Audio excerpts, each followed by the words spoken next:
Good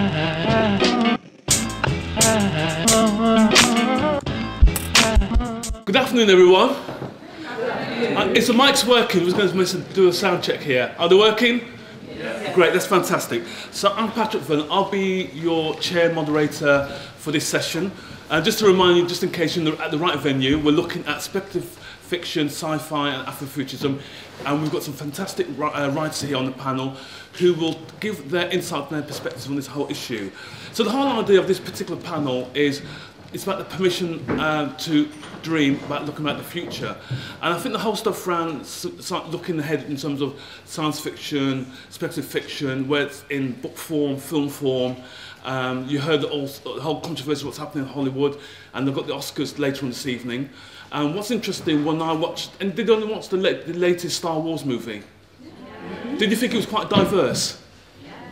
To a certain extent, as it can do for Hollywood. The challenge is also how's that reflected in writing as well, and this is the whole purpose of this particular session. And we're hoping by the end of this session, you'll be inspired, and if you've not thought about writing about speculative fiction or sci-fi, you may well do as well. So I just want to, this is the format of the actual afternoon. So I'm going to introduce the four panellists. Then each of them will actually share some of their writing for about 5 minutes. I'll have an intimate conversation with them. Don't worry, you'll have an opportunity to engage with that. And then the floor will be open and you can ask any questions within reason. Obviously, we'll double check if it's gone past any FBI, security, CIA, surveillance type activity. But the whole idea is to have engaging conversations with you. I've had a chat with all the authors, and they're very keen to answer questions and to share their experiences. So to my far left, I want to introduce Tendai Huchu. And you can give a round of applause, by the way.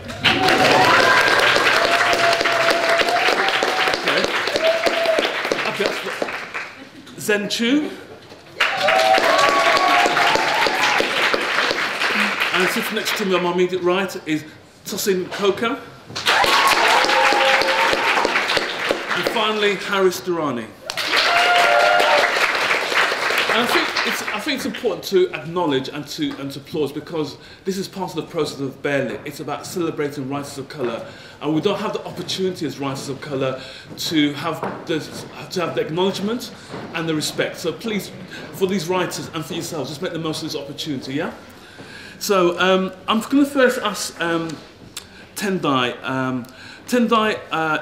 His first novel was called The Hairdresser of Harare, and that was released in 2010 to critical acclaim. And this has been translated in German, French, Italian, Spanish. He's also written quite a few short fiction novels as well, and in different genres and non-fiction. And that's been in publications such as the Manchester Review, the Ellery Queen's Mystery Magazine, Gutter, Interzone, and Afro Sci-fi, Phosphora, and Wirescape. Also, he's contributed to the Africa Report, and also he's actually received recognition for his writings. So in 2013, he received the Hawthorne Fellowship and the Sartre Fellowship, and also he was shortlisted in 2014 for the Caine Prize for his latest novel, The Maestro, the Magistrate, and the Magician, which is an interesting novel actually. So Tendai, do you want to share us any of your readings for the audience? Yeah, sure. Thank you for that, Patrick. It's great how you guys applaud before we even speak. So I'm just going to read a short excerpt from a story I published last year called The Worshipful Company of Milliners. And it's about these magical creatures in a factory in Harare who manufacture hats for ideas. So the general idea is that every writer gets a hat. That's the metaphor for, ideas coming from nowhere. And once you have that hat, you can then write, even though you're unaware of the hat. So you've got Pesci and Kitsi. Kitsi is a new novice in the factory. Now what happens to these creatures who manufacture the ideas hats is that if the writer doesn't accept the hat, and they do it a couple of times, then they lose their own lives and another one pops into existence. So it's do or die. So Kitsi has manufactured 2 hats and failed, and she's at her third, and her mentor wants her to succeed. obviously, you know, this is serious stuff. So she decides to take Kitty to the best place to see writers walking about in their hats, which is at a book festival. And so this part of the story is set at the Edinburgh Book Festival. You know, the kind of festival you guys probably won't get invited to. We're gonna change that, aren't we? I live there and they've never invited me, so. Right, here goes. They bought cups of coffee from a cafe on the street. Well, they didn't exactly buy them. When you're invisible, you can just take stuff. All they had to do was to wait for the barrister to make the right order, turn his back for a moment, and one touch, it vanished. Then, when it left their hands, it reappeared as trash in exactly the same spot it was borrowed from. They walked west to Charlotte Square, where white tents were erected for the festival.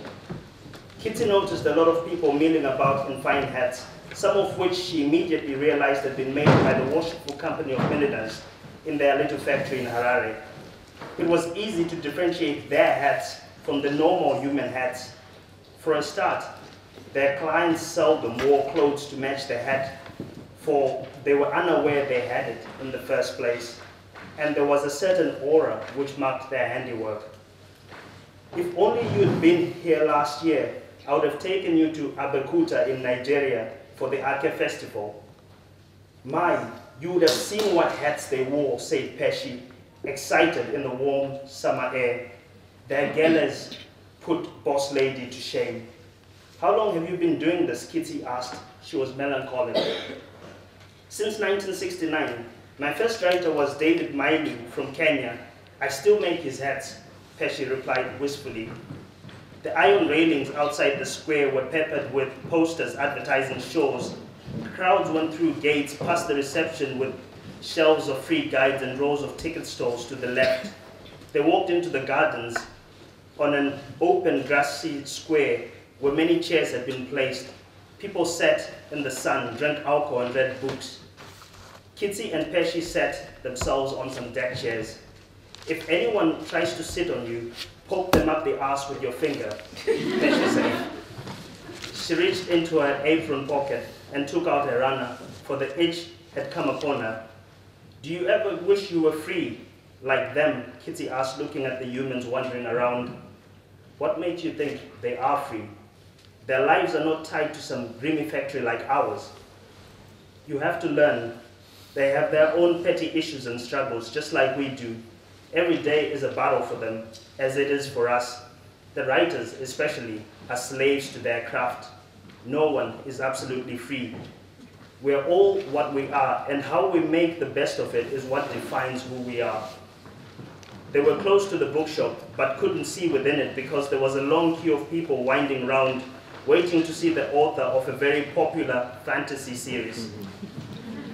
Pesci pointed out a writer wearing Somi's wide-brimmed cavalier hat, which had a red ribbon and blue ostrich plume tucked in. Most writers walked in and out of the green room. Kitty liked a purple stovepipe hat worn by an austere-looking woman, which Pesci said was made by Anami. Behind her was a tall man in a somber black suit who wore a frivolous yellow cocktail hat on the right side of his head, complete with veil. Pesci snickered. That's why I told you not to trust the messenger boy, she said. He is Neville Sutton, a writer of very serious literary fiction. Now someone gave him a romance hat, and his new novel is, I swear, nose and broom to the core. Yet critics fall all over themselves, raving about how profound it is, an acute expression of the human condition. I think he looks lovely in that hat. Oh look, here's one of mine, Pesci pointed to a woman in jeans and a t-shirt who wore a leopard skin headband with many feathers. She writes gritty feminist novels, and I gave her a Zulu impi's headgear. You gauge your writer, are they a peacock or a mole or something in between? And then you make the hat to fit. It doesn't matter what sex they are, so long as it's the right one for them. That afternoon, they lounged and drank potloads of coffee watching their sisters' creations, cloches, kufi caps, 10-gallon hats, gabos, hennin, pender-beaded crowns, shakos, turbans, himbi ekoris, all manner of creations in wild colors and styles, some of which they couldn't even name. It was one thing for Kitsi to see them in the factory, but out here in the real world, it was dizzying and dazzling. For the milliners, writers at a festival were models on a catwalk. And every now and again, she saw a writer whose head was far too large for their hat. And I think I will leave it there. Okay, that's great. Thank you very much.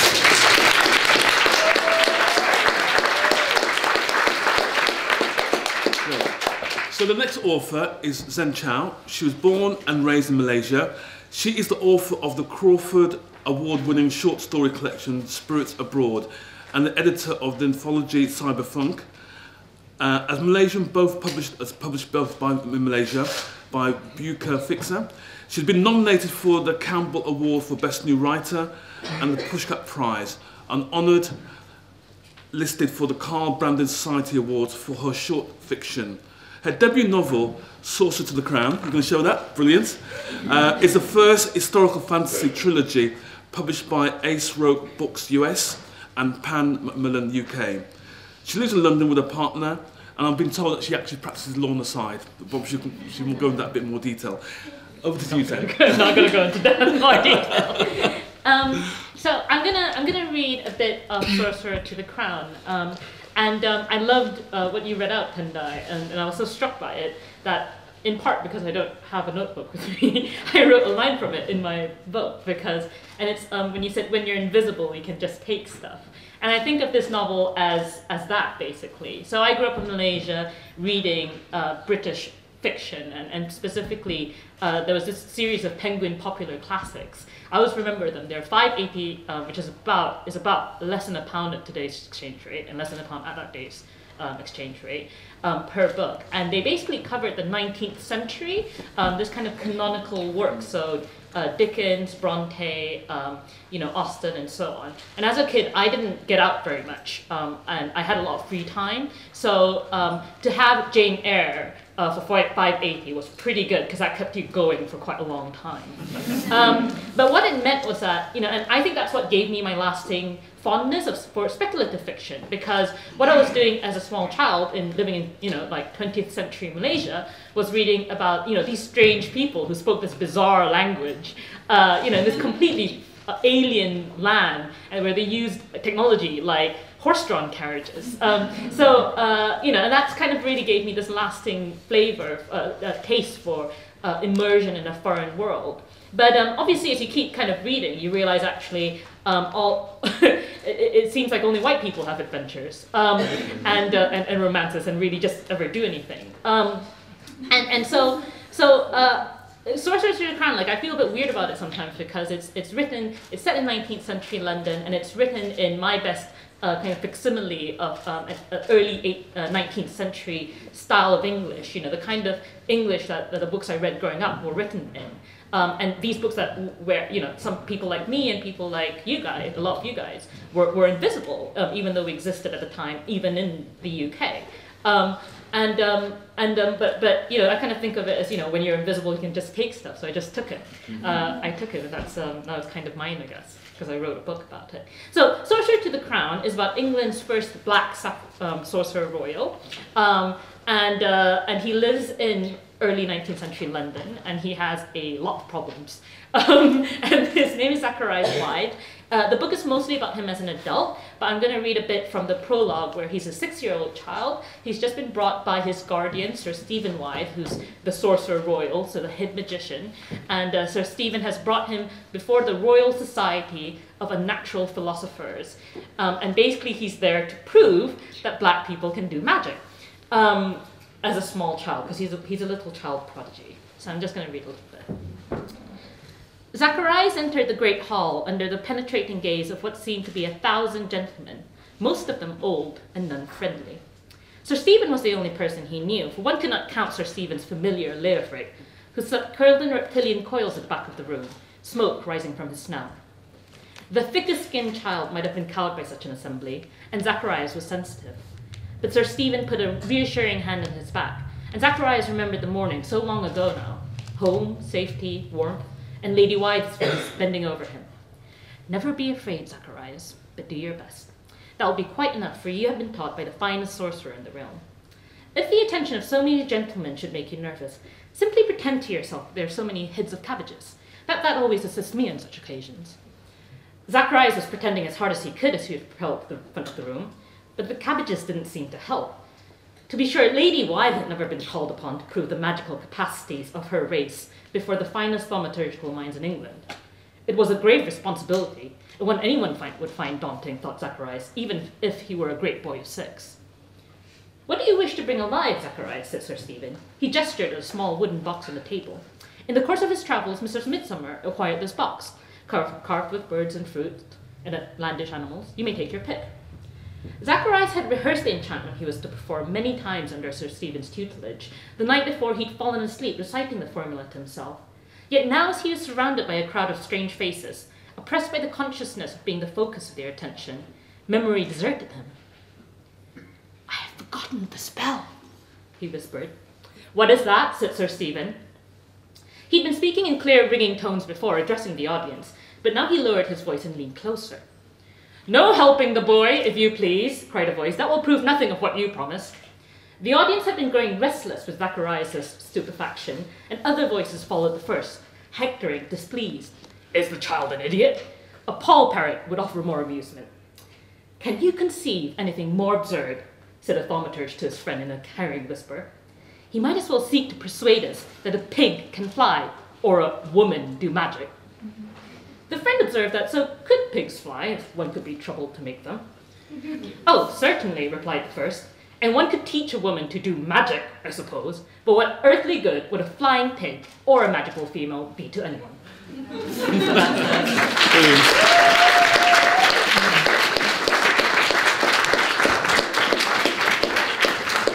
Okay, the next author is Tosin Koka. She is a London-based author and speaker, and she's proclaimed to be the first UK black sci-fi author. Within the first 3 months of her powerful debut novel, The Mouth of Babes, hitting the streets, actually, it's person I know actually, Melissa Baz actually saw her potential and recognised her achievement. I think Tosin uses her own life experiences, and she is an inheritor of sickle cell blood disorder, which I think that probably has influenced how she sees her writing, and also about the limitations and the boundaries of the mind as well. So, Tosin, what do you want to share with us? I'm going to share an excerpt from my latest novel, Chronicles of Zalboa. Mm-hmm. Chronicles of Zalboa is actually the prequel to my existing quadrilogy that came before it, and The Mouth of Babes would have been the first of those books. So throughout the quadrilogy, there is one character that quite a few people became quite fond of, and his name is Ilyas, and he's a warrior, but he's also got the aptitude of a nurturer as well. A lot of my characters have class designations such as scientist, warrior, nurturer, procreator. And so I'm going to speak a little bit about Ilyas and talk about his family life here. So this is from Chronicles of Zalboa, chapter 41. I like to name my chapters. And this one's called the Gitanan Warrior Rebellion. As Ilyas stepped in his home, he caught sight of Taylor Shah punching their second daughter, who instinctively ran towards him, seeking favour. My Rala, you are home. Ilyas shoved her aside. Gad jukes. Do not rala me when you allow your sissy to hit you so easily. How long before you long to block and punch back?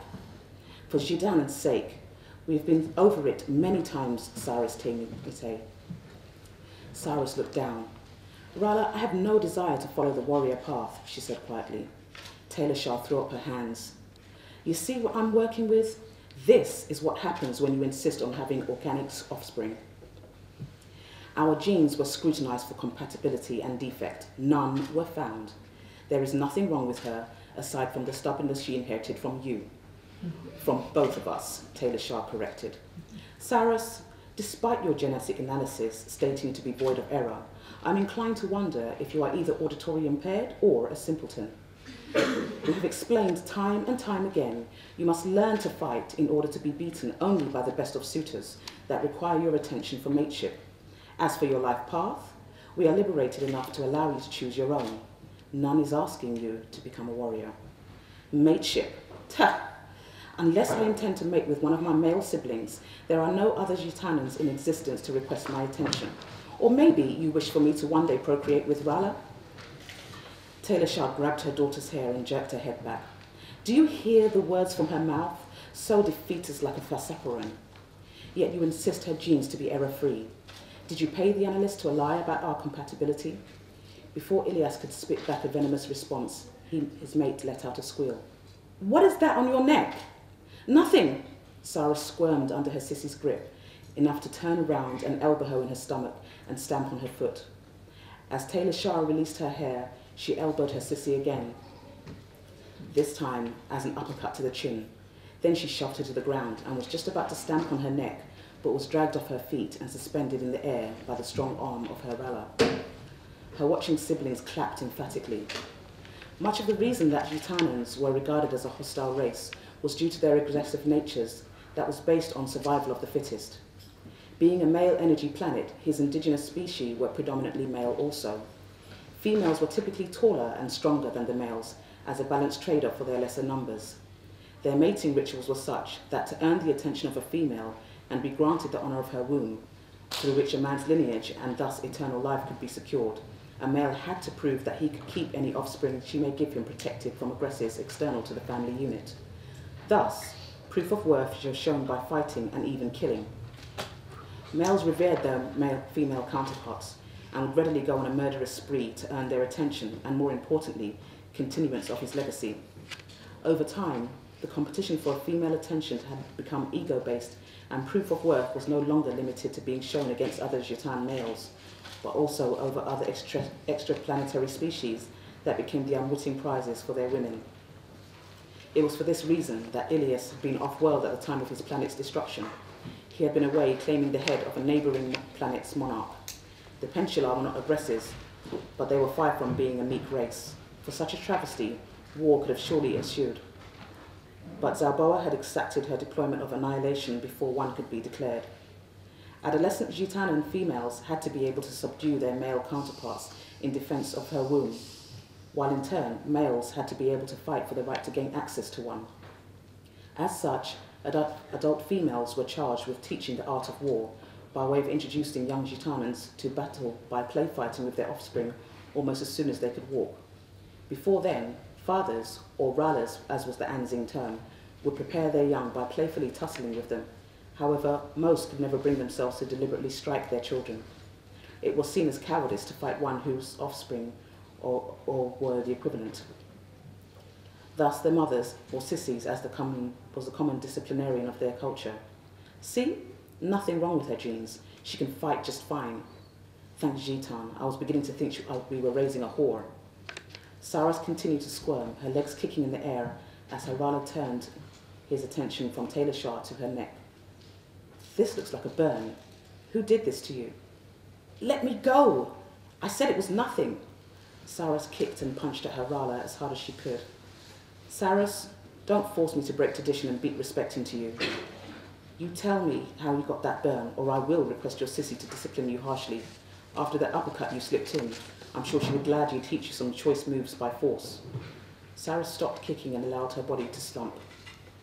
Sanctioned sparring with her sissy was one thing, but if Taylor Shah wanted to beat her for real, it just wasn't worth having an arm or leg fractured for.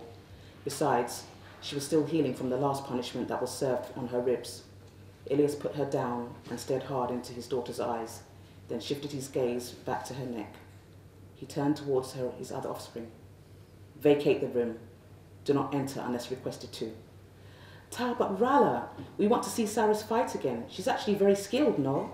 Said Nakosa, Saras' male twin, thinking he was assisting her plight.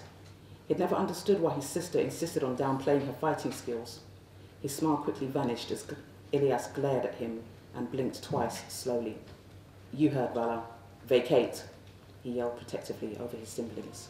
His debut book, Top Knowledge of the Self, won the Driftless Prize from Brainmill Press. And his work has appeared in various range of publications such as McSweeney's, Lightspeed, Comparative Islamic Studies, Buffalo Almanac, and many more as well. The final bit I want to say about him, because you've got quite a comprehensive bio here. Yesterday it was announced that you were the winner of the McSweeney Student Short Story Contest. Round of applause there, please. So what are you going to share with us? I'm actually going to share a little bit of that story. Okay. The story is called 42 Reasons Your Girlfriend Works for the FBI, CIA, NSA, Ice Shield, Fringe Division, Men in Black, or Cylon Overlords. So I'm going to start from the beginning, and I'll just read a few of those reasons. Listen carefully. I got 42 reasons your girlfriend works for the FBI, CIA, NSA, Ice Shield, Fringe Division, Men in Black, or Cylon Overlords. So drop this tapped line, find the nearest payphone, and take notes. Reason number 1. She won't call you jihad. No matter how many times you tell her, she can't get it around her head that it doesn't mean you're going to strap dynamite to your balls, walk into Penn Station, and blow yourself so bad your head pops off your shoulders. Truth is, she doesn't actually believe that bullshit, but the name does bother her. So she calls you Joe. You don't complain because everyone calls you Joe, including you. You don't want to admit you're experiencing a black skin, white mask, cultural inferiority complex. So you assume you're also a spy sent to rat on your own self. You don't know all the details yet. You're like a character in a Philip K. Dick novel. You have no idea which you is the real you. You're waiting for someone from the impossible mission force to arrive with a secret task delivered in a knick-knack that'll self-destruct in 5, 4, 3, 2, 1, bam, because deep down you really want to rock hot shades and ride fast cars and scale Burj Khalifas like Tom Cruise. Jihad means struggle, but you've forgotten that. Reason number 2, she likes you. For most people, this is a good thing. For someone like you, it's too good to be true. She's out of your league. You suspect she's dating you because you're 3 birds and 1 stone, 3 more notches on her belts. You're her first Pakistani, her first Dominican, and her first Muslim boyfriend wrapped in one. You know that. You know you're her exotic boy toy. Even that's too good to be true. Before her, you hardly knew how to talk to a girl. You hardly knew how to even look at a girl. And suddenly, in comes Glory Dreyer with her freckles and her short jeans. She's crazy about you. Once you hadn't seen each other for 24 hours, and when she caught sight of you from across the school corridor, she ran through the crowd and jumped you like Scooby-Doo. Too good to be true. You're a nerd, not a player. The exotic boy toy thing must be an idea she planted in your head. You know the truth. She's here to keep tabs on you, make sure you don't sneak anthrax to school or plot a revolution or pray too many times a day. The other girls in your calculus class hit on you too. You suspect they're all in cahoots. Maybe competing agencies. Departmental rivalry is the bane of American national security. You know that for sure. I'm gonna skip ahead. Reason number 11. She Googles Muslim dating rules and asks, so, if you date me, what am I, a whore? This is another attempt to trigger a reaction. Ignore it. She probably wants you to try an honor killing, after which she'll knock you out cold and violate you in a cell in a shithole like Gitmo or Abu Ghraib. In fact, this is a clear violation of character. She complains to you constantly about red tape at her YMCA job, and always questions the validity of your leftist media sources, yet somehow she'll believe the first result Google spits at her. You don't tell her any of this. You say, don't believe everything you read online, and lay your head against the cafeteria table. She rubs your back and asks you what's wrong. Reason number 13. She doesn't think apartheid is that bad. You go to the MoMA and there's an exhibit of apartheid-era protest art. You find out her African studies class didn't cover apartheid. You think this is ridiculous and you tell her so, and she looks away, mumbling quiet apologetics. On other occasions, she's been an apologist for everyone from Christopher Columbus to George Bush II, to your high school's Western-centric curriculum. She thinks affirmative action is racist and Othello isn't. She probably brings up Othello to fuck with you, see if you go into a breakdown and smother her with a pillow or some shit like that. But you don't because you assume she's just stupid. Of course, no one is actually this stupid. You're the idiot. Clearly, the only possible explanation is that she is a spy.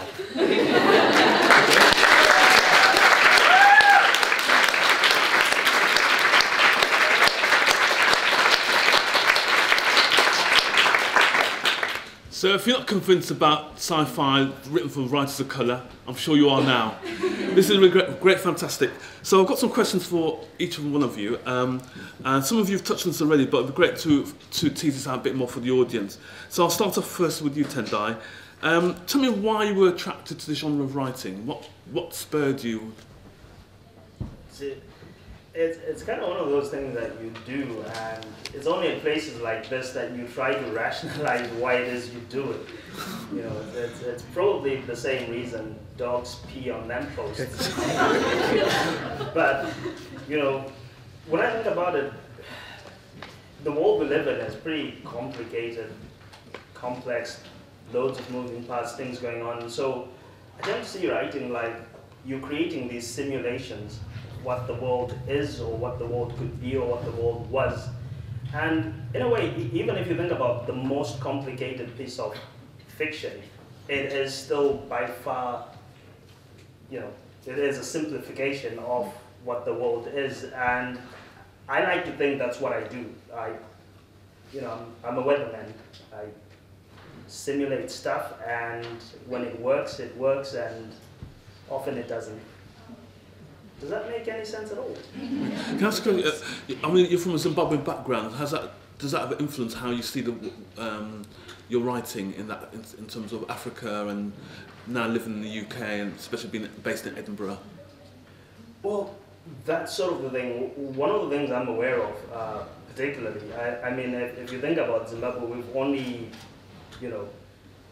we've only had writing in our culture for the last 140 odd years, which in historical terms is that. So it's an alien art form that I've adopted because, you know, it has a great utility in trying to get you to understand the world. So I certainly, without a doubt, when I started out, certainly I thought, you know, I'm just making stuff up and I don't put any of myself into this stuff. But it turns out that you bring in some of your own views, obviously not for the really bad, nasty characters. That's not anything to do with not the good guys.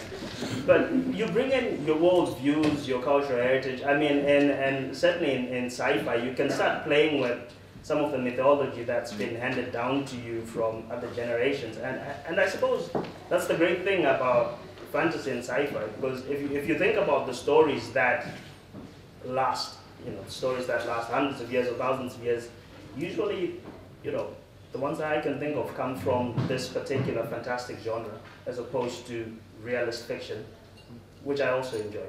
Okay, that's great. Over to you, Zen. What's your influence? Well, I think it's kind of what you said really resonated with me, Tendai.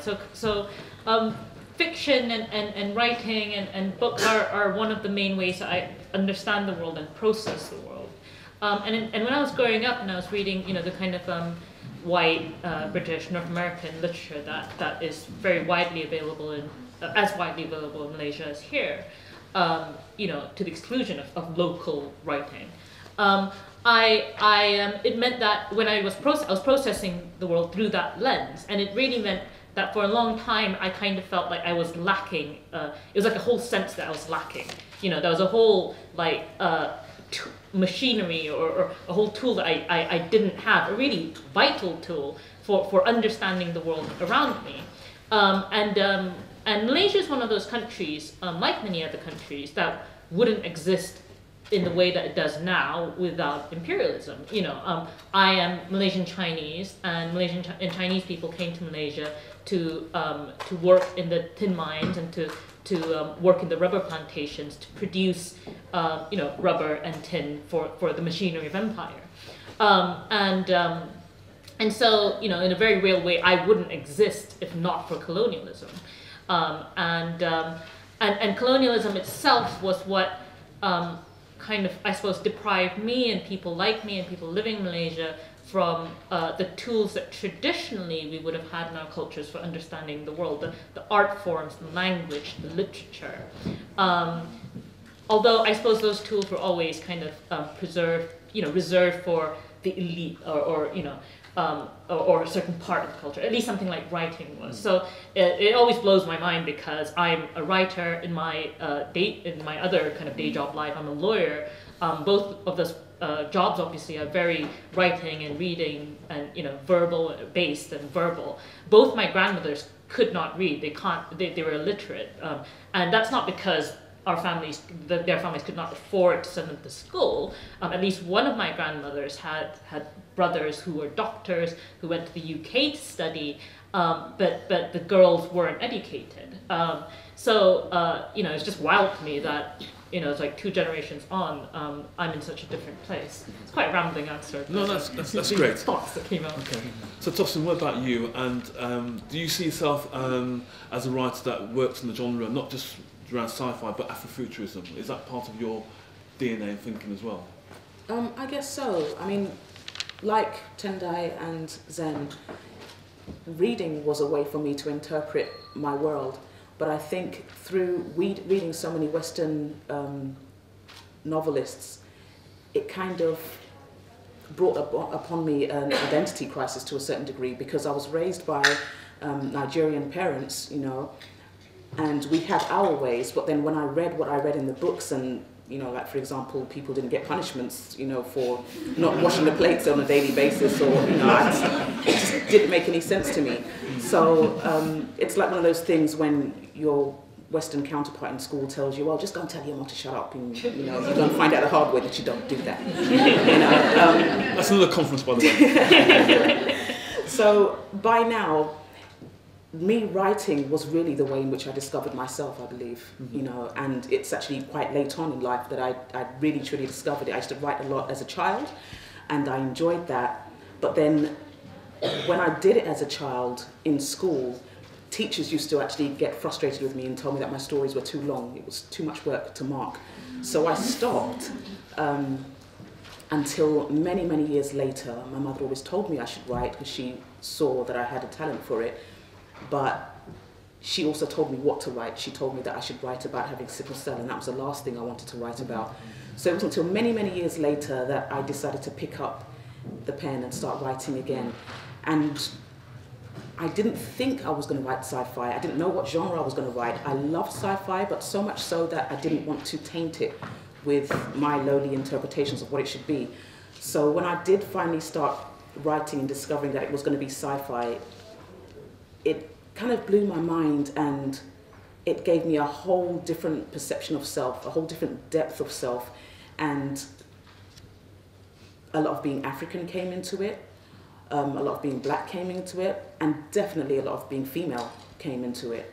And I think I continue to learn. I mean, even my second novel, it was the longest and hardest for me to write because it was the one that taught me most about self. So I had to keep putting down while I took time out to venture deeply into self, to realize why I was writing certain things, why these things were coming out now. And it's helped me to process a lot. Writing to me is like a therapy. And the fact that it comes out as being sci-fi, well, I guess sci-fi is not as much fiction as we think. Okay, that's great. Harris? Sure. So as you might have gathered, my mother is from the Dominican Republic, my dad is from Pakistan. By my accent, I'm American, I'm Muslim, but I grew up in a very, very white town. So for me, science fiction was a way to engage with that. I mean, just to preface this, so many conversations I've had with friends and family and peers who are Muslim or people of color, I often hear science fiction is a Western-centric genre. It came from the West. It came from as a tradition in the white man.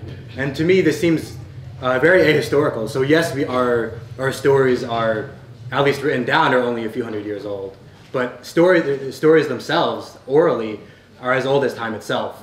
I look at Salaman wa Absal by Ibn Sina, which is about space travelers. Hayy ibn Yaqdan by Ibn Tufail is about a spontaneously generated kid in some random island. It's a thought experiment. There's so many amazing adventures of Amir Hamza from Pakistan. There's so many amazing stories, so for me it's part of my heritage. And then from a more practical point of view, science fiction was a way for me to, even though it, at least for the last 100 years in the West, it is very much dominated by the white man, even today. And now it's starting to change. But at the same time, it was disregarded by the literary elite. So it was this marginalized piece of the literary world. And that was something I identified with as a Muslim person of color in a 98% white town. So while we're reading Othello, I'm reading Octavia Butler. While we're reading Frankenstein, which has a really bad Islamophobic chapter, by the way, that nobody talks about. I'm reading Frank Herbert's Dune, which is about imperialism, right? So you get authors like Butler, like Vonnegut, who are criticizing the system. And it really gave me the courage to call bullshit on the stuff I was reading in school. And that's something really powerful that, at least that connected with me personally. From a more theoretical point of view, I don't know, genre, I don't quite see the difference between genres. But from a sort of social constructivist point of view, because of this particular history, it sort of gives, for me, I like, around now there's a sort of a tendency to say that science fiction is becoming more mainstream. I'm very afraid of that. I love that it's so not mainstream, at least in the literary world. It allowed me to embrace being othered and to be proud of being othered. So yeah. Okay, that's great. I want to explore one more question before I have a dialogue with the rest of you, because I'm sure some of you are eager to ask questions. And I just want to know, what's the challenges facing you as writers?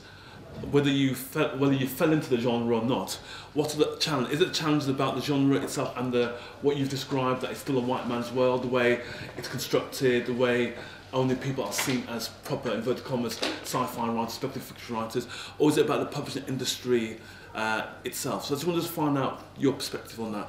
I'll start with you first, Zen. Oh. I mean, for me, the obstacles that always mattered more for me were the internal ones. So that's not to deny that the publishing industry doesn't have structural obstacles for people from marginalized backgrounds, because that's certainly the case.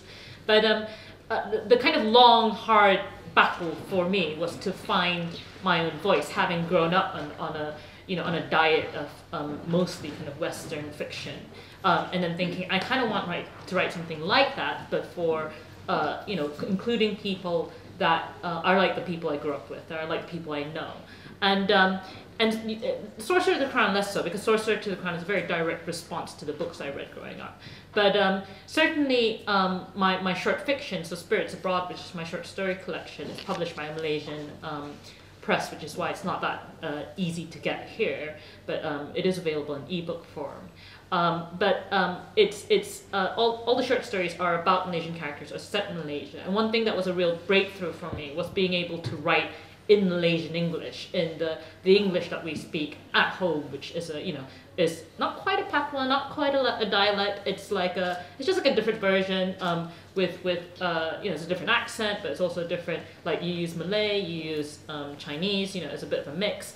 And it definitely has its own conventions and so on.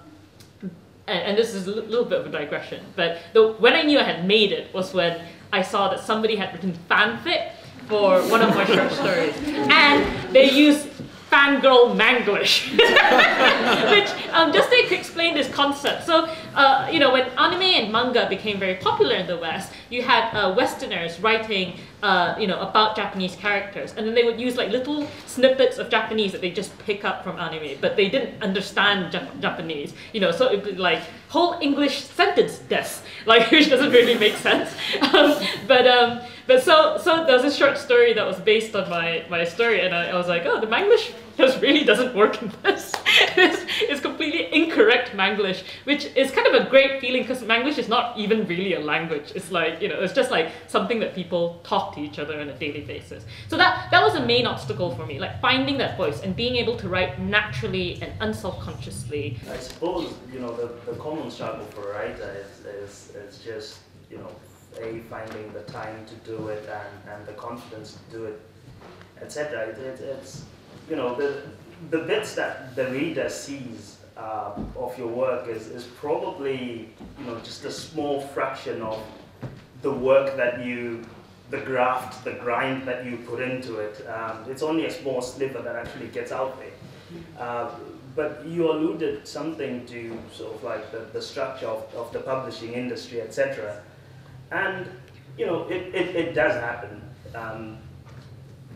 Publishing, it's a business. And at the end of the day, there are times when you will be told forthright that, you know, well, it's a good story, but didn't understand the cultural elements of it. So essentially, what you're being asked is, you know, you've written the story that you know that another Zimbabwean dude sitting right there would understand straight away. But what do? Do you dilute it to explain it, or do you keep it as it should be? So, you know, and when I try to think of these things, and a lot has been said about diversity in the publishing industry, etc., I kind of tend to come out being all ambivalent, because at the end of the day, it's capitalism. They want a product that they can sell, you know, and there you are coming in and saying, well, I have this as well, that's great. So it's, you know, will they make any money off it? But do you then start producing stuff that you feel might sell? That's the conundrum that I think a lot of writers find themselves in. But do you feel that in terms of this genre that there's more flexibility to tell your story compared to, you know, traditional writing, and because it's about looking at either looking in the future or in the past, or reinterpreting the world differently? I work across several different genres, realist fiction, sci-fi, and from time to time crime, and I'm fairly comfortable in them all. I think it's a different mindset when you were doing science fiction. But obviously, for me, what is pretty problematic is, you know, you have an industry that is happy to accept aliens and fantastical creatures. But once you put something of, say, Shona mythology in it, it becomes a problem. I don't know. Yeah. Well, I think that's something that might want to explore with the rest of the audience. Tosin, what about you? What's your perspective? Personally, for myself, I felt that I would go the self-publishing route, because I felt that the standards that are held in mainstream publishing, it doesn't necessarily, we're looked upon differently because it doesn't encompass us. So for example, when Westerners write, they have focus on different things. They can use so many words to describe one thing. And for the reader, you could still end up missing the point of what it is that they're actually trying to say. Whereas for writers of colour, I find that we're naturally a lot more descriptive. We use analogies a lot, so it's easier to, well, I'm saying from my perspective, it's easier for us to comprehend certain things when we're talking about each other. So for example, if I'm crossing over into, you know, Asia, I can understand, I can relate so much more. I have a thing for Asian soap operas, and I watch Asian soap operas. Okay. I'm more likely to watch an Asian soap opera because I can relate to it more than I can relate to any Western soap opera, because the cultures are so similar. You know, when I talk to people from different backgrounds but still people of colour, I can relate to almost anyone. You know, our thoughts and our ways are so similar, our cultures are so similar.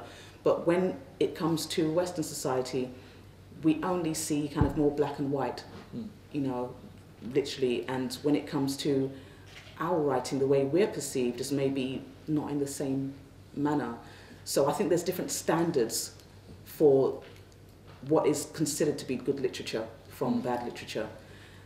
So for example, I've read, oh goodness, the one who wrote The Host, and Stephanie Myers, that's it, Stephanie Myers. Yes, figure that, yes.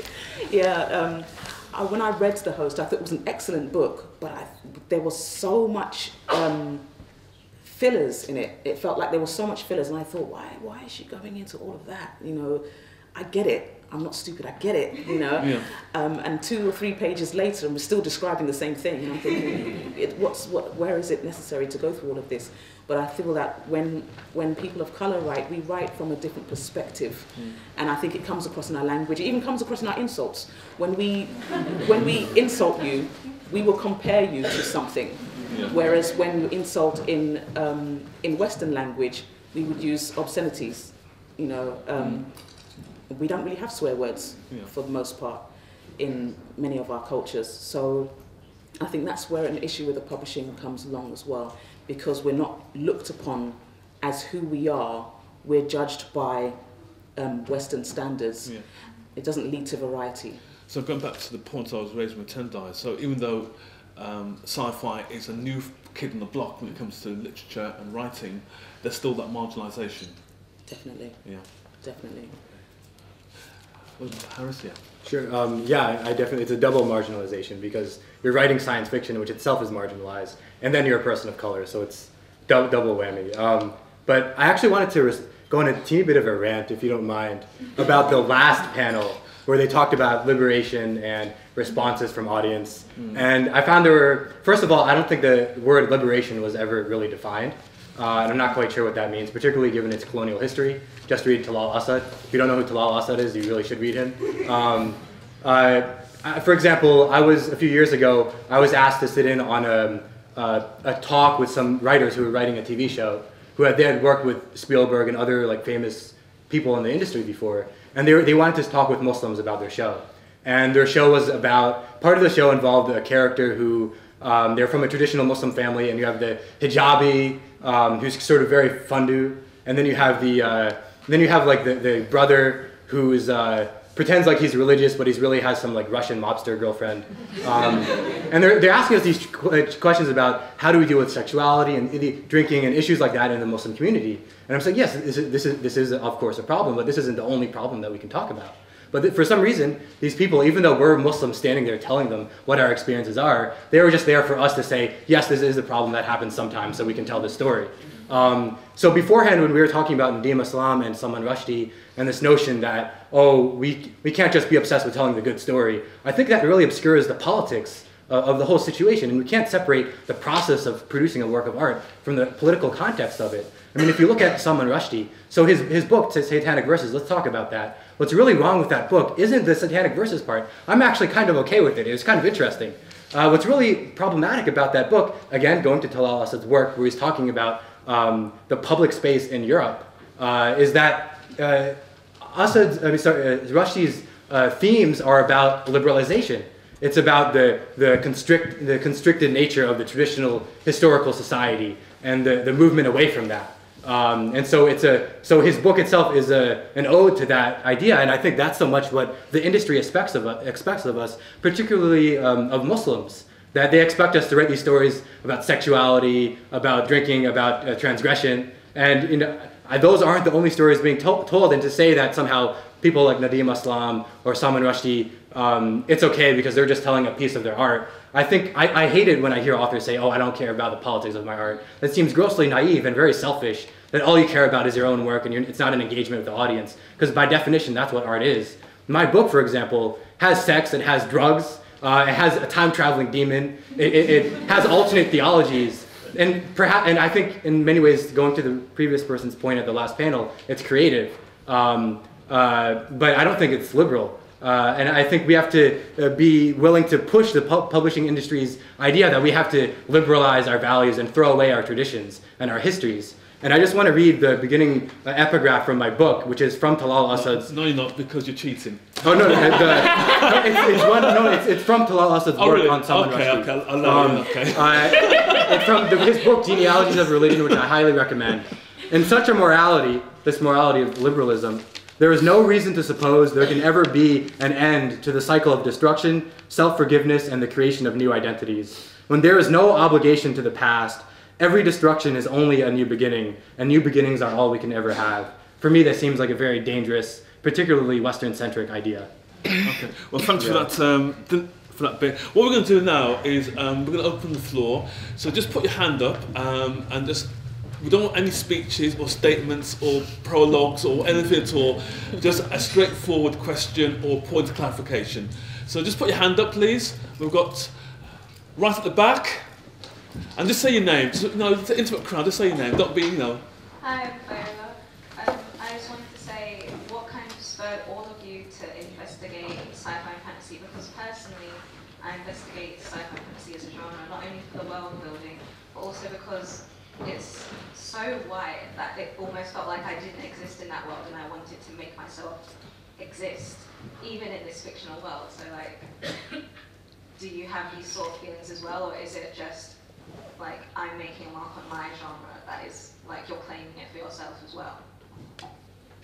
Okay, so we'll hold on to that for the time being. So it's about the genre again, and I think some of you actually answered that bit, but we'll explore that bit. Who else had their hand up? Lady there? Hi, just a quick question. That quote on liberalism is outstanding. Please could you tell me what book it's from and who the author is? It's Talal Asad, Genealogies of Religion. It's from, I think, the last chapter of the book. I highly recommend his Formations of the Secular as well. Okay, great. Anyone else? Yes. Also at the front there? Yeah. Hi, my name is Lena, and I'm from the Skin Deep magazine. I actually had a question that sort of hasn't been touched on, but it's kind of implicit. Junot Diaz, in talking about futurity, was saying that the immigrant experience, in a lot of ways, is a futuristic experience. You wind up in this place, especially if you're coming from a developing context, it's completely different. People are speaking gibberish or new languages or whatever. To what extent do you think the immigrant experience allows you to imagine futurities? And the other thing is, we talked a little bit about marginalization. So why is it that futurism is so important, say, for anti-racism or feminist theories, or for queer people? Is it because you can't imagine? Is it because you need it to imagine a context in which the current oppressions that exist now are not true? Are futures important to people in the margins in particular? Okay, so what we're going to do, that question there, which is great, and the one at the back. Can you respond to those? So one's about the genre itself, about how you see yourself in the genre, and the question just now is about our experiences, our lived experiences, our generational lived experiences, and does that tell us something about the future, or how we can use that? So I'll start off with you, Tosin. I think it has a very big impression on what I do. The things that we are experiencing in the world now. I did another interview recently, and one of the things I said is I feel that many of us are in a place where we're tired of where we are now, and we just want to get to a part where we have the flying cars or whatever. We've gotten to that point. I think a lot of what spurs a lot of my writing is viewing things from an external perspective and realizing that it's so damn petty. We're getting upset about what people are doing in their bedrooms. It's not our business, We're getting upset about the skin color of somebody different, but we have no problem with wars. We have no problem with the fact that people are hungry. We're taking certain things way out of context and having reasons to fight about it. And I'm feeling like, well, okay, I believe in afterlives and so on. After this life, is all of this going to matter? It's so small, it's so petty, and I like to write about places where we have gotten over that. And even in this particular book, Chronicles of Zalboa, I dedicate a chapter to saying how stupid people are on Earth. Zen? I think I've kind of touched on why I engage with speculative fiction. So I guess I'll talk about the futurist question, which I think is a really interesting one. I think one reason, there's an author called Walida Imarisha, an American author, who I think said that science fiction is a form of organizing, which I thought was a brilliant thing to say. And I think that's right. If you want to have change in the world, you need to be able to imagine that change, and you need to imagine a better future. So Ursula Le Guin, for example, has been calling on writers now to imagine something better than capitalism. Imagine what we can kind of achieve to improve the world in that way. But one thing I think is also true is that I think I suspect a lot of people from developing countries, from ex-colonies, there is a kind of interest in a fairly optimistic and almost kind of naive science fiction. And there's a real interest in the future and development, which can be good and can be bad. And I think, because I think part of it comes, and I think that, and this is why I often work in a historical mode and kind of historical fantasy, part of it comes from being cut off from the past by the kind of violence of imperialism, by immigration, by, you know, all these things that happen. And so you're kind of left almost kind of rootless, and then that makes it easier to kind of just focus on you know, what's ahead. You've forgotten the past, or it's very hard to get hold of what was in the past. So I think that's part of the reason why there's a real kind of engagement with science fiction in that kind of those countries and cultures. What about you, Tendai? And I didn't ask you a question. Did you identify yourself with the whole Afrofuturism type movement or genre? I struggle with that kind of stuff because, you know, if you tell me like Afrofuturism, that I haven't read up on it, I don't actually know what it means. Okay, well, we can explore that. I sometimes also worry about the idea of just inserting an Afro before another word, Afropolitan or whatever, and whether it actually means it's a new concept or it's just, you know, Africans doing something that's been done before, and so we clap our hands. I don't understand it, so I'm not criticizing it or endorsing it. But I would say, you know, and this might sound banal. Some of the reason I do this stuff is it's fun. It's a lot of fun making this stuff up and creating new worlds. And you know, there's a kid inside me, someone still, pre-puberty, who enjoys just tinkering and building these worlds, and that's important. Okay, that's the same straight answer.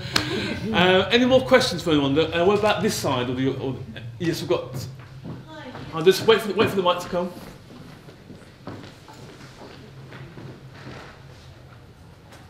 Hi. Yes, I'd be really interested to have one recommendation by each member of the panel of the books that really influenced them within their genre. Okay, great. Well, just one. Just one. We'll come to that. Great. Just one. Any more questions, anybody? Can we all be shy now? Okay, gentleman there. Yes, you. Yes. Just wait for the mic. No, we're filming this. So we'll make it just gentleman there. Yes. I do very little else except read African science fiction, so I'm really interested in it. One of the things that I've noticed is for really good writers, but in fact, being quite specific in the definition of what science fiction is, I think, from what I can tell, that one of you is writing science fiction.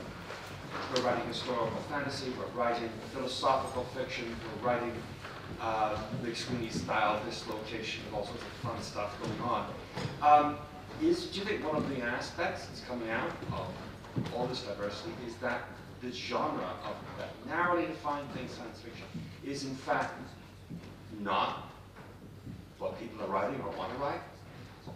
Okay, that's a provocative question there. We'll have one more before, and then we'll get the authors to respond. One more question. You've been shy now. There was a lot of energy here. Come on, guys. Any question?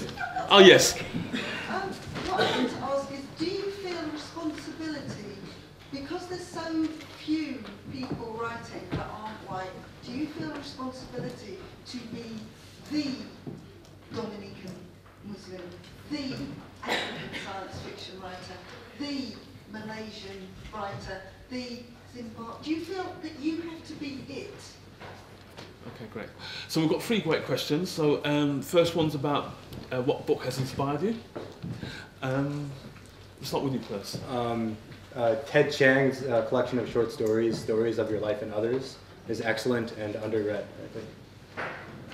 Is it? I can't name just one. or anyone. What comes to mind? Okay, I really enjoyed Philip Pullman's The Amber Spyglass. I'm going to recommend something that isn't actually fantasy. It's Amitav Ghosh's Sea of Poppies. I didn't think the second book was quite as good, but the first book is a really fun age of sail historical adventure about indentured servants from India who then go to Mauritius. So that's something a book that really inspired me and kind of showed me the kind of thing I wanted to do. Okay, Tendai?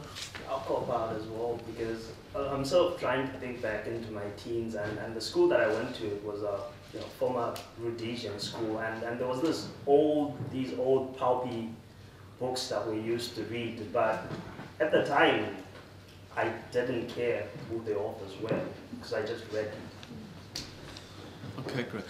The other two questions. So we've got one question about the actual genre itself. Is it limiting, or are we reclaiming that genre? And the other question is about, do you feel a personal responsibility for being the first? Because in your bio you said that you were the first black science fiction writer, and do you see that as a responsibility, or just is it about you just being a writer, and if you happen to be the first, so be it? It wasn't so much about me being the first. It was actually a sadness, to be honest, because when I discovered that to be a fact, I thought, wow, we're in the 21st century and it still hasn't been done yet. One of the reasons why people of colour don't write themselves into the future is because they don't see themselves there. So I think it's very important that more of us start writing the stories and start seeing ourselves in the future. It's necessary. Tendai? If ever I'm a first something, then I want to be the absolute first. It's never going to be enough just to say, well, I'm the first in this subcategory. It's something that I wrote about briefly in my second novel. It doesn't inspire me at all to say, oh, I'm the first Zimbabwean to talk on this mic. If 100 people have done it, it means nothing to me. Okay. It's more about being a voice rather than the first. It's like you are representing. Once you have a book out there, you're saying, I'm not saying you're saying, but very often people assume that you are every Malaysian author or every. That's what I meant. It's the thing about we need loads of stories. I'm agreeing. We need more stories from more different people. And the problem with books is that, oh, well, we've got one now. Oh, we've got that one. I feel responsibility in the sense that both responsibility that I put on myself and responsibility that other people put on me. And I feel responsibility as a Malaysian who got a deal with a big 5 publisher. And the two main characters are a black Briton and a mixed race Anglo-Indian race woman. And neither of those are my identities, obviously. So I feel a kind of responsibility there, not to be appropriative, to kind of do right in my representation of cultures that are not my own.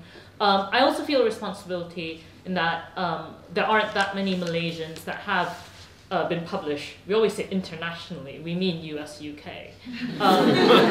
It is true, but that's where the distribution machinery is. So my book's going to be in Malaysia as well as other books published by the big US, UK publishers. And I feel this kind of I'm quite visible in the Malaysian English language writing scene because there are so few of us who've kind of made it to this kind of level. So I feel this kind of responsibility as well to be the right kind of person, to not fight with other Malaysian writers on Facebook, and all sort of thing, to kind of like not necessarily be the right model, but just like not to disappoint people, not to let them down, not to discourage them, and it's quite a lot to put on a person. I just kind of wrote this because I wanted to have fun. But and also, just question, that is such a science fiction convention question. And I guess what I'd say is like, isn't I don't know. Do you think it's connected to the diversity movement, or do you think it's just the case that people are getting a bit looser about genre definitions, strict genre definitions, because like all the genre definitions of like this kind of science fiction, this kind of fantasy, they kind of come out of that historical moment. So maybe the current moment, it doesn't matter so much. But I think it's also just a practical point. Like we just happen to be 4 non-white, like writers of color that they were able to find who work in the fantastical area, and there just aren't that many of them maybe in London at the right time. So you couldn't really have a military science fiction writers of color panel, and who knows? This is a call for maybe someday, right? But like the epic fantasy, writers of color panel. Yeah. That's why you just get this like random mix, and then kind of Afrofuturism badge in the panel. Mm-hmm. Harris? Yeah, I actually wanted to respond to that question. I agree, it's a very science fiction convention question. But I think this is kind of what I alluded to earlier when I said that theoretically I don't really see genre. Because from a very theoretical point of view, the real question is, what is science? I mean, science is we think of it as a sort of codified thing, but it's not really. Is it deductive? Is it inductive? Is it empirical, rational? What the hell is it? The philosophy of science is always changing its mind. If we really think about it in terms of how it emerged in the colonial context, in Egypt, for example, it was the word ilm, which is a much broader knowledge, was translated into science, which was very empirical and pretty much just about rationality. So in that sense, I don't think I'm a science fiction writer because I don't want to participate in that history. In a more socially constructive sense, there's sort of a norm around what is considered science fiction, even if it's not really science per se. But even then, you have people like Arthur C. Clarke, who's one of the greatest hard science fiction writers. He has that famous line saying, science of a certain extent is indistinguishable from magic. You have people like Ted Chiang who are writing hard science fiction, but they're questioning science. And you have people like Solaris, which is a classic science fiction novel that is kind of hard science fiction. But it reads kind of like a fictionalization somehow of Edward Said's Orientalism, where it's talking about the subjectivity of the colonial experimental experience. So it's a very complicated picture. It's not just that it's diversifying now. And do you feel that as a Dominican, Pakistani Muslim that you have this responsibility as a writer? It's hard. I said before that politics is integral to the work, so I think I have to own up. I think in some ways for better or worse, you are that person. So you have to own up to it a little bit. At the same time, you don't want to compromise everything. But I guess my biggest fear is that I'm fetishized as like the Pakistani Dominican Muslim kid who's writing these stories. And I guess in the fetishization of that, it's like, oh, that's cool. But for me, it's not that it's cool, it's something that I'm very proud of. So being able to write work that's proud of who I am, I think it is meaningful, I hope. Great, we'll have one more round of questions before we've got final question panel. Yes, Mark at the front, please. My question is particularly kind of focused on Tosin. You talked about science fiction carrying our identity into the future as people of colour. I was wondering if you also think science fiction can carry languages carry our languages forward as well, because I wrote a science fiction short story last year and I included a lot of Yoruba in it because it kind of occurred to me that we assume that the dominant language in the future will be English, and I guess we're writing in English, but even our characters are all speaking in English a lot in the science fiction that we write. So can science fiction take languages forward as well? You've been reading the books, haven't you? I've read it. Well, it goes on. It's interesting because I've incorporated a lot about languages in here and the importance of it, and the need to learn other languages around us and to move forward into the future, because in many futures, in things that we see, we always hear about universal translators and so on. And I'm kind of, although I have universal translators in this, it's only for words that do not occur in the speaker's language, in their authentic language. But I do think that it's very difficult what you're saying because we're already losing Yoruba. We're already losing a lot of languages from Africa and even Asia and elsewhere because we're not passing it on to our children. And so it would be beautiful to see if our languages are embraced in the future, but if I'm being honest, I'm beginning to quite doubt it.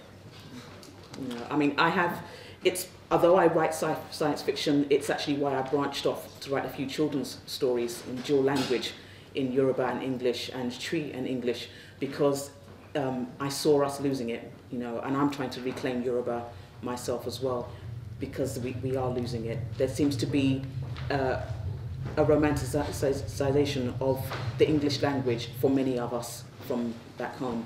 So sometimes we're encouraged not to speak our own languages so that we could fit in with the West and hopefully do well within the West because we can speak the language well. But as long as we have that accent, it doesn't make a difference anyway, so, you know. So any more questions? Can I ask a question to the audience? How many, just put your hand up or nod or smile or whatever. How many of you are writing in this genre? Just put your hand up. So where's the questions then? Sorry, can we just give a round of applause? It's like being at school. Can we just give a round of applause for those that are writing in this genre? Yeah. No, I was being tongue-in-cheek there, actually. So, no, it's great because obviously there's a group of you there, and hopefully in the future, as Barely X Festival continues, you'll be on the panel as well. Yeah, definitely. So that's really great. So just a round of applause for those writers out there who are doing their stuff.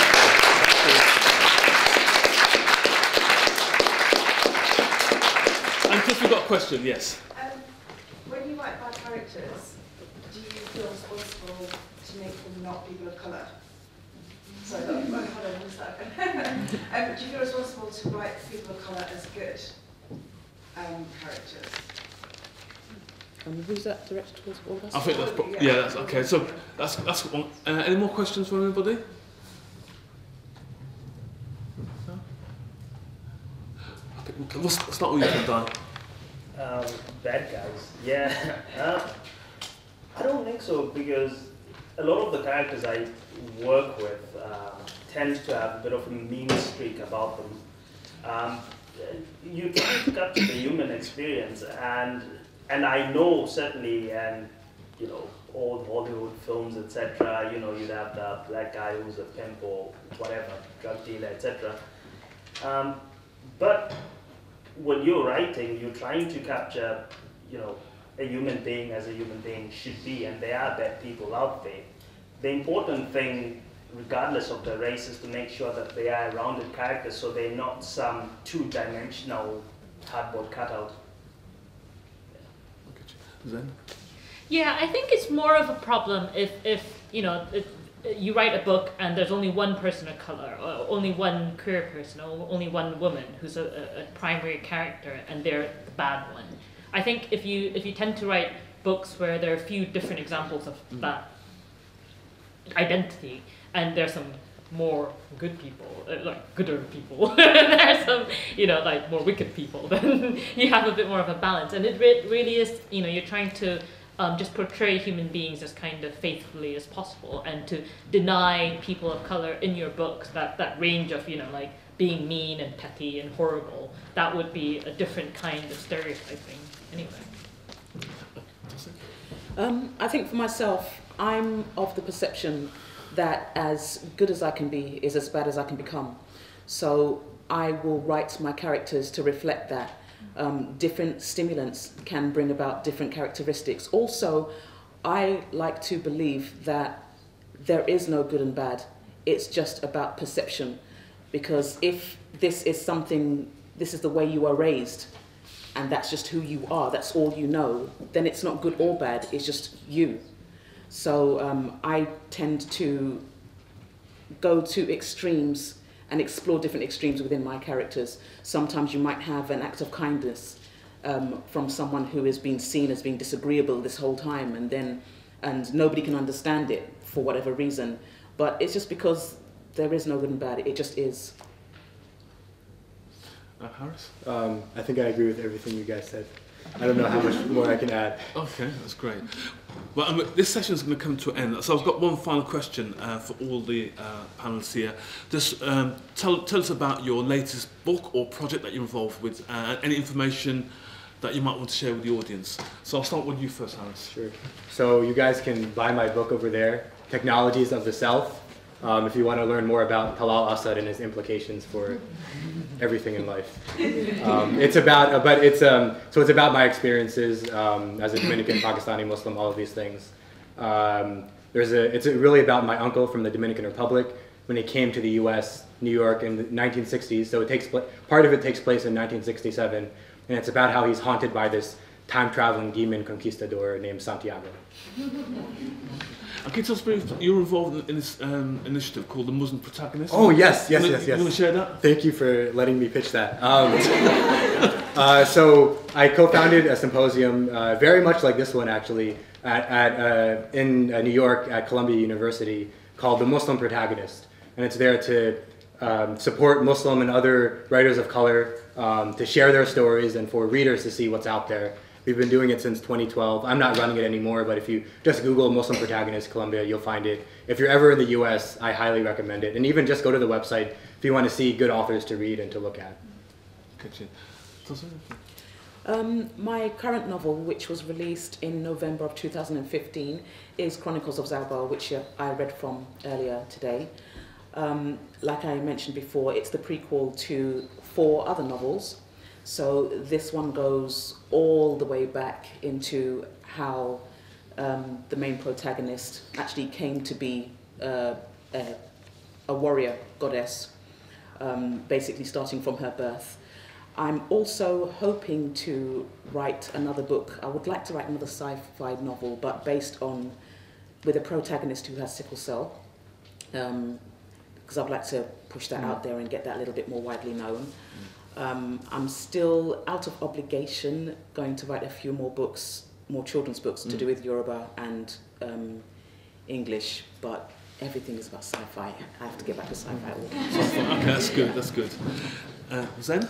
Well, I've got my novel Sorcerer to the Crown. It came out in September last year, and you can just buy it right there. I'm going to give this away. This is one of my free copies. So the first person who comes up to me after this panel and says they want it gets it. Okay, that's mine then. Yeah.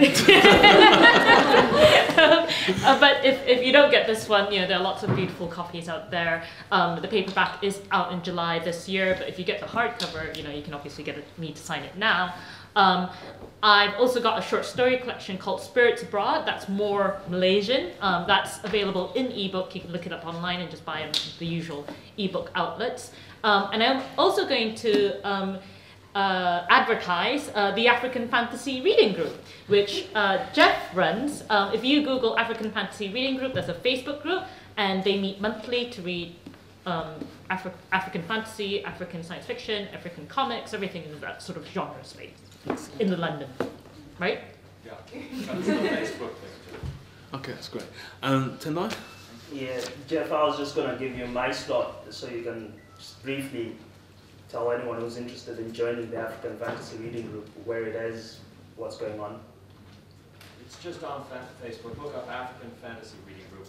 We have 570 members, almost none of them in the UK. Okay, I'm sure there'll be some takers today. What we would really like is if more people actually read the books and then came back and talked about it, because you almost can't keep up with it. I don't know if you guys realize this, but since 2009, there's so much great stuff coming out of that to read. That it would be really good if it was a physical reading group that met in London. That just was, DNA fantasy. Maybe this panel could set one up. Somebody from this group wants to set up a regular monthly reading group for the wider world of science fiction. So, can you hear the plea there, everyone? If anyone's interested in setting up a reading group looking at African sci-fi, speculative fiction in London, Asian, Muslim, just the whole. Okay, because hopefully we can start a reading group.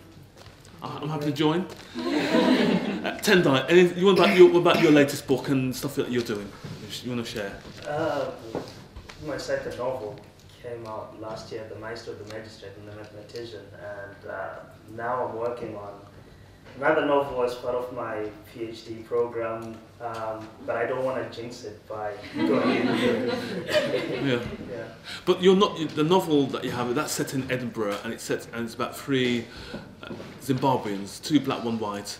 But it answers the question the lady was raising just a while ago about the whole stuff around migration, identity, being an alien in a different place. Yeah, it's Plug the book. It's still on sale, isn't it? Yeah, it's so hard to speak and plug a book, which is like 90,000 words long. I'd advise everyone in here, every single one of you guys, to buy it.